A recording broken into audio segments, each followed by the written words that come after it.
Hey, this is Amanda from The Fundamental Home, and I am doing day 4 of VEDA, which is a video every day in April. And today is Monday, April 4th, and I just got back from taking my children, really one child now, to our co-op classes. And in our current co-op, I'm going to tell you a little bit about what I do and how our co-op works.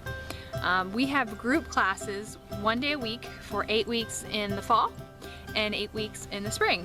So of course we're in our spring semester now, and we had 1 week off for Easter break, and now we are finishing up the current semester, so we have 4 more weeks left. And well, we have 3 more weeks now because we just finished today. And I'm teaching 2 classes. I'm teaching one for students in 5th through 8th grade and one for teens or high schoolers.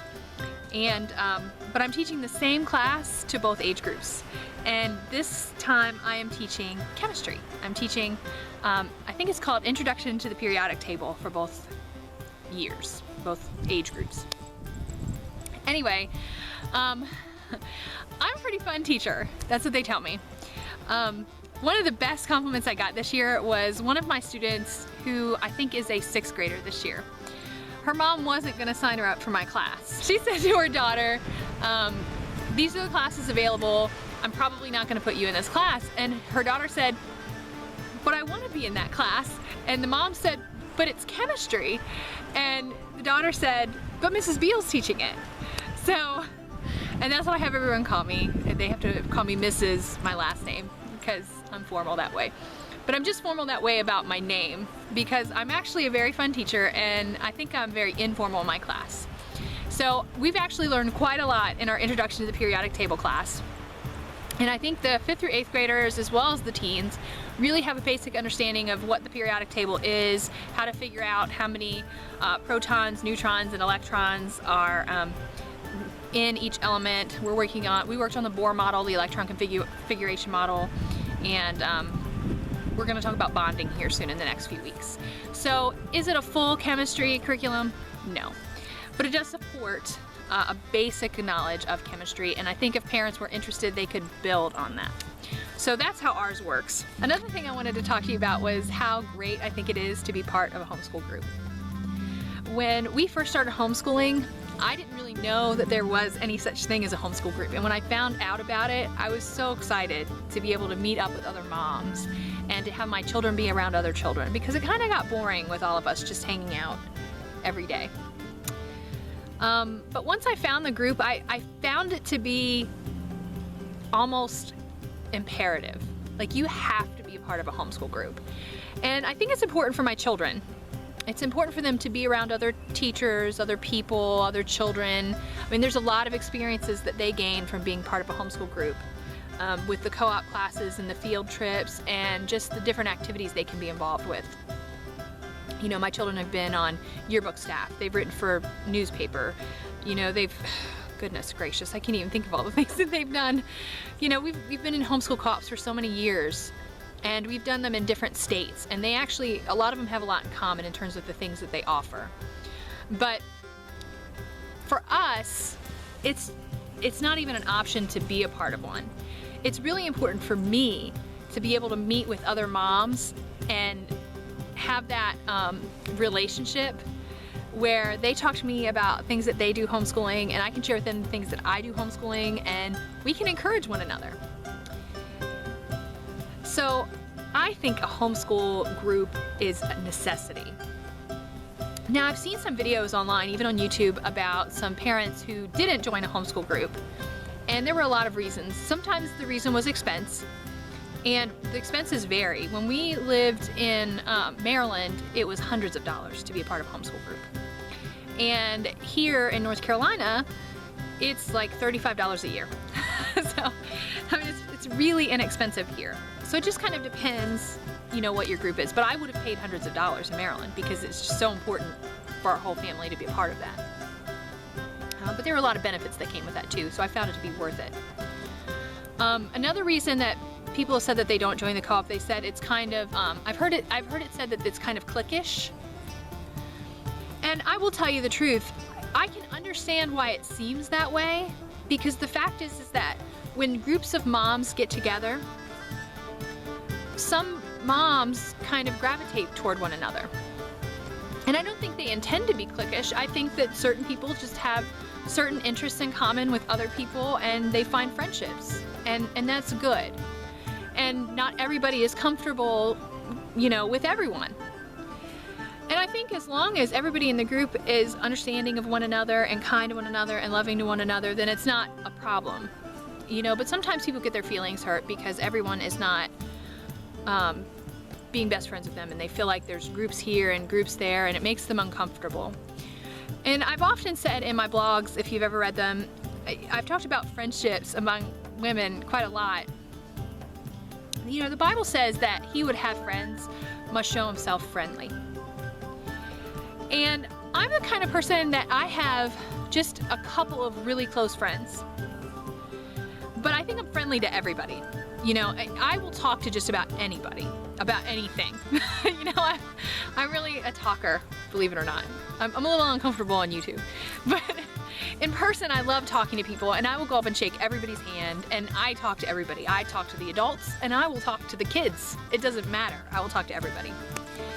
But if you meet me sometimes I can get a little intimidated or a little nervous, and sometimes I can just be quiet if I don't feel comfortable, if I'm having a bad day. I think just like everybody, you know, if you're uncomfortable, you're having a bad day, you're quiet. And people might take that as I'm not being kind to them, or I'm being cliquish, like my friends aren't there, so I'm just not going to talk to anybody. It could be a number of reasons. But I really try not to. I really try to go out of my way. Every single time a person comes to our homeschool group, I make a point to introduce myself. If they have children that are my children's age, I try to introduce them to my children. And I want every person that comes to our homeschool group to feel comfortable. You know, I will invite them to sit at the mom lunch table. You know, I'm not really doing the mom lunch table this year because I have, the way my classes work out, I have a free period before lunch, so I'm usually eating before lunch, and I'm usually just wandering around talking, so I'm not really like sitting at a lunch table. So every lunch, this particular co-op, I have been in different places. You know, I've talked to different people or spent my lunch with different people. So I certainly don't think I come across as cliquish. I think if anything, I come across like I'm not friends with anybody. But in fact, I'm really trying to be friends with everybody because I love everybody in my homeschool group. And I think it's full of wonderful people. Are they all my best friends? No. I mean, we all have kids of different ages and different interests. You know, there's lots of folks that camp in my homeschool group, and I totally wish I was one of those camper people, like camping people. I wish we went on hikes and stuff. But you guys know my husband. He doesn't do dirt. Yeah. So, alas, that's not gonna be us. We can't hang out with people who are like camping all the time because, you know, we would just be like the boring people that weren't camping, you know? Even though I love them and we hang out in the homeschool group, you know, we're just not doing stuff on the side because we have varied interests. And it's cool, I think they're great people, but it's just different from us. So anyway, all of that to say that if you're in a homeschool group, you know, it really, a lot of it depends on how you take other people. And I think it's important to just accept other people as who they are and to be gracious about their behavior. You know, if they're quiet, it could just be they're having a bad day. It could be that, you know, they had to get all their kids up in the morning and rush them out just to get to the co-op, and they barely made it, and then they had to teach a class full of 3-year-olds who were like throwing papers everywhere, and this is their first moment of peace and they just want to stand there silently. Do you know what I mean? Like, you don't have to take it personal. You can just, you know, be happy and joyful and just enjoy the time that you have with your fellow homeschool moms.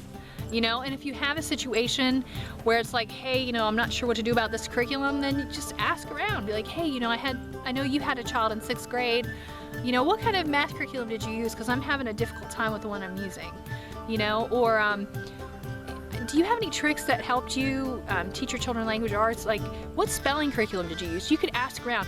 A lot of times, homeschool moms are more than willing to say, let me bring it in. I want to show it to you because it was great. You know, this spelling power thing was amazing. It really worked for me. You know, I don't know anything about spelling power. It just came to my head. But you know, things like that. I have learned so much about curriculum from the other homeschool moms from the homeschool group. That alone has saved me hundreds of dollars, right? Because I didn't have to buy things to test them out. I could already look at them for my friends and say, you know what, I don't think this is gonna work for me. You know, or they'll sell them to you used, you know? So, as far as I'm concerned, a homeschool co-op or a homeschool group is the very, very best thing that you could do for your homeschool family. Join the group, be a part of it.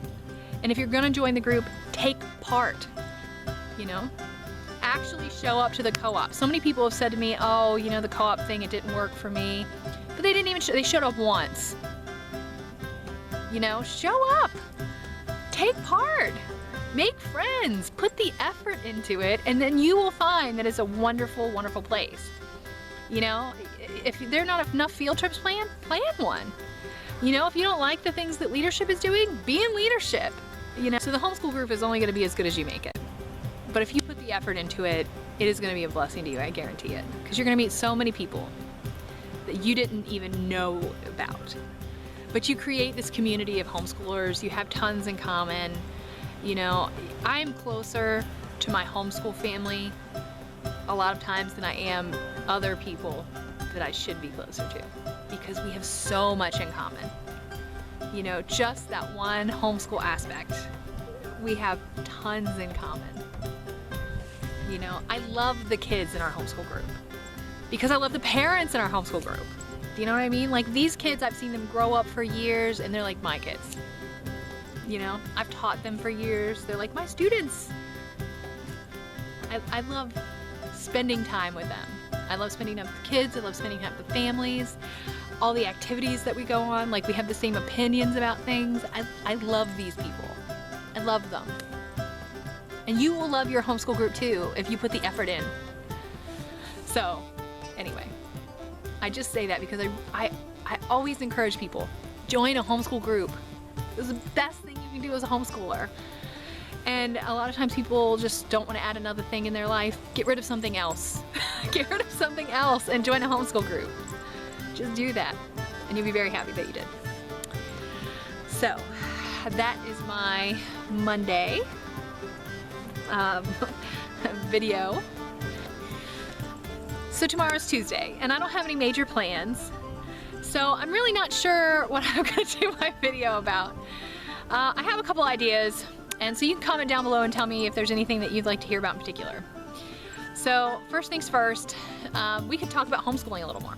I could show you some of my curriculum, some of my favorite books, things that are like the books that I think that every homeschooler should own, right? We could talk about that. Or I have been thinking about doing an update on my garden. I haven't, because it makes me very sad right now. You know, I've had pneumonia for a month. And so I was so excited about my first garden. It makes me very sad right now. But I could show you. And I'm gonna show you either way. It's just a matter of time. So maybe tomorrow. So comment down below what you think we should talk about in our next video. And I'll see what I can come up with. Something interesting. I'm trying to make April interesting. You know, how do you make a homeschool mom life interesting? So Brianna's in the background. She's gonna come say goodbye with me in a minute. So I did link my blog post to yesterday's video about natural remedies. So if you get some time, head over and see the link on thefundamentalhome.com. And make sure you come hang out with me on Facebook. I have another homeschool group that I'm a part of, just a small moms group. It's not even for the kids, it's just moms. And we're gonna meet tonight, and it's what we call our coffee night. So we're gonna do coffee night tonight. I'm just gonna hang out with moms, and we're gonna have a good time. And I do it once a month, and I love it. It's my sanity. They call it, we actually literally call it our sanity renewal meeting. That's what we call it. And it is the best thing ever. So, anyway, I'm rambling now. I've been with a bunch of kids all day. Really, I feel like I'm sounding like Angie. This is I guess what happens when you do YouTube long enough. So Brianna's here. Oh, hey. And Nugget. They're here to help me say goodbye to you. So we'll see you next time. bye. Bye.